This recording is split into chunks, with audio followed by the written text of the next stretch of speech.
Assalamualaikum warahmatullahi wabarakatuh.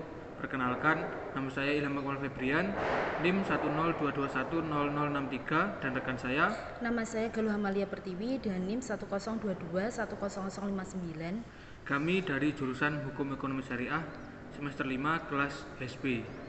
Pada video kali ini kami akan melakukan tanya jawab yang bertemakan materi tentang kedudukan dan hubungan antara hukum pajak dengan bidang hukum lainnya. Langsung saja ke pertanyaan yang pertama.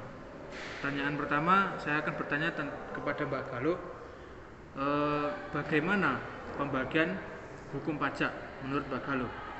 Jadi baik, saya menjawab pertanyaan dari saudara Ilham. Jadi hukum pajak itu terbagi atas dua hal, yaitu hukum pajak material dan juga hukum pajak formal. Adapun mengenai hukum pajak material, itu merupakan hukum pajak yang memuat norma-norma yang menerangkan keadaan-keadaan, perbuatan-perbuatan, dan peristiwa-peristiwa hukum yang harus dikenakan pajak. Dan juga siapa-siapa saja yang harus dikenakan pajak, berapa besarnya pajak, atau dapat dikatakan pula segala sesuatu tentang timbulnya, besarnya, dan hapusnya utang pajak dan hubungan hukum antara pemerintah dan wajib pajak.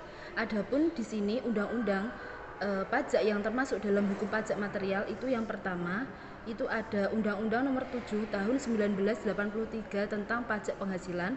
Yang kedua, Undang-Undang Nomor 8 Tahun 1983 tentang pajak pertambahan nilai barang dan jasa dan juga pajak penjualan barang mewah. Yang ketiga, Undang-Undang Nomor 12 Tahun 1985 tentang pajak bumi dan bangunan. Dan yang keempat yaitu Undang-Undang Nomor 13 Tahun 1985 tentang biaya material. Adapun selanjutnya yaitu mengenai hukum pajak formal. Itu merupakan hukum pajak yang memuat peraturan-peraturan mengenai cara-cara hukum pajak material menjadi kenyataan. Hukum ini memuat cara-cara pendaftaran diri untuk memperoleh NPWP, cara-cara pembukuan, cara-cara pemeriksaan, penagihan, hak dan kewajiban wajib pajak, cara-cara penyidikan, macam-macam sanksi, dan juga yang lainnya.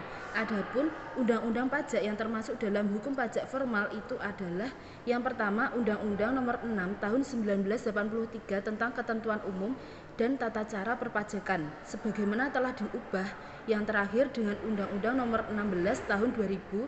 Dan yang kedua yaitu Undang-Undang Nomor 19 Tahun 1997 sebagaimana telah diubah dengan Undang-Undang Nomor 19 Tahun 2000 tentang penagihan pajak dengan surat paksa.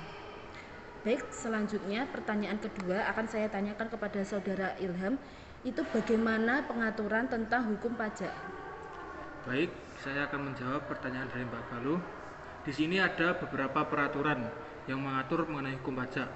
Antara lain yang pertama, ada Undang-Undang Nomor 36 Tahun 2008 tentang pajak penghasilan. Yang kedua, ada Peraturan DJP Nomor per 05/PJ/2017. Peraturan ini menerangkan tentang kebijakan-kebijakan dalam melakukan pembayaran pajak secara elektronik. Yang ketiga, ada Undang-Undang Republik Indonesia Nomor 10 Tahun 2020. Undang-undang ini mengatur tentang biaya materai. Yang keempat, ada Peraturan Direktur Jenderal Pajak Nomor per 09/PJ/2020. Peraturan ini mengatur tentang bentuk-bentuk, isi, hingga tata cara dalam melakukan pengisian surat setoran pajak atau SSP. Yang kelima, ada Peraturan Menteri Keuangan Nomor 16/PMK-10/2016. Peraturan ini menerangkan mengenai pemungutan PPh 22 terkait pembayaran atas penyerahan barang dan kegiatan di bidang impor atau kegiatan usaha di bidang lain. Yang keenam, ada Peraturan DJP Nomor per 01/PJ/2016. Peraturan ini mengatur tentang ketentuan mengenai tata cara penerimaan dan pengolahan surat pemberitahuan tahunan atau SPT. Yang ketujuh, ada Peraturan Menteri Keuangan Nomor 184/PMK-03/2007.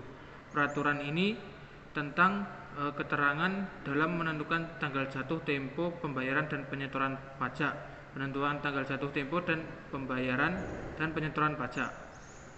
Kemudian yang ke-8, ada Undang-Undang Nomor 42 Tahun 2009. Peraturan ini mengatur tentang pajak pertambahan nilai atau PPN dan pajak penjualan atas barang mewah atau PPNBM. Yang kesembilan, ada PMK nomor 32 garing PMK titik 10 garing 2019.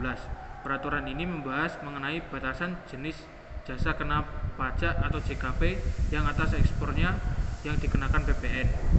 Yang ke-10, ada keputusan DJP nomor Kep 95 garing PJ garing 2019. Peraturan ini membahas mengenai pengecualian dalam pengenaan sanksi berupa denda atas keterlambatan penyampaian SPT PPh WBOP tahun pajak 2018.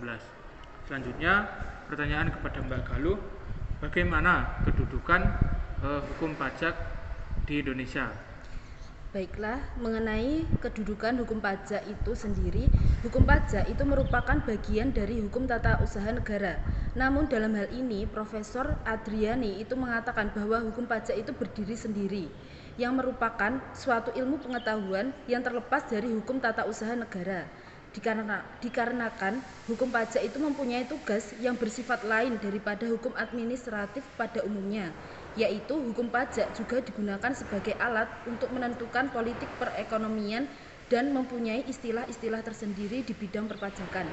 Namun dalam hal ini, hukum pajak itu tidak semata-mata berdiri sendiri, karena juga hukum pajak ini memiliki hubungan dengan hukum lain seperti dengan hukum perdata dan juga hukum pidana. Baiklah, untuk pertanyaan yang selanjutnya kepada Saudara Ilham mengenai hubungan hukum pajak dengan bidang hukum lainnya itu seperti apa? Tolong jelaskan. Baiklah, di sini saya akan menjelaskan hubungan hukum pajak dengan hukum lainnya. Yang pertama, hubungan hukum pajak dengan hukum perdata. Ada beberapa poin. Yang pertama, hukum pajak mengambil sasaran pada peristiwa, keadaan, dan perbuatan yang berada dalam lapangan perdata sebagai objek pengenaannya. Misalnya, pada kepemilikan bumi dan bangunan akan dikenakan pajak bumi dan bangunan. Hubungan bumi dan bangunan dengan pemiliknya adalah merupakan hubungan perdata. Selanjutnya, poin kedua, hukum pajak menggunakan istilah-istilah dalam hukum perdata. Misalnya, kompensasi, pembebasan utang, pembayaran, daluarsa, domisili, dan lain-lain. Namun dalam penerapannya harus sudah ditentukan dalam undang-undang. Poin yang ketiga, hubungan antara hukum pajak dengan hukum perdata itu merupakan hubungan antara hukum umum dan hukum khusus. Perdata merupakan hukum umum dan hukum pajak merupakan hukum khusus. Artinya, hukum perdata harus dipandang sebagai hukum umum yang berlaku bagi serangkaian hubungan hukum sepanjang tidak ditentukan secara khusus. Selanjutnya, hubungan hukum pajak dengan hukum pidana. Poin yang pertama di sini adalah ketentuan pidana tidak hanya ada dalam KUHP, tetapi juga di luar KUHP. Dalam pasal 103 KUHP disebutkan ketentuan-ketentuan dalam bab 1 sampai bab 8 buku ini juga berlaku bagi perbuatan-perbuatan yang oleh ketentuan perundang-undangan lainnya diancam dengan pidana, kecuali jika oleh undang-undang ditentukan lain. Poin yang kedua, di samping itu dalam ketentuan perpajakan juga terdapat sanksi pidana. Yang ketiga, hubungan hukum pajak dengan hukum administrasi negara. Poin yang pertama di sini adalah dalam hukum pajak, untuk timbulnya hutang pajak bagi warga negara harus terlebih dahulu ditetapkan oleh pemerintah. Poin yang kedua, menurut ajaran material, timbulnya utang pajak muncul dengan sendirinya, yaitu pada saat ditentukan oleh undang-undang sekaligus dipenuhi syarat subjek dan syarat objek. Baiklah, itu tadi tanya jawab yang kami laksanakan mengenai hukum pajak. Ada kurang lebihnya kami mohon maaf. Akhiran, wassalamualaikum warahmatullahi wabarakatuh.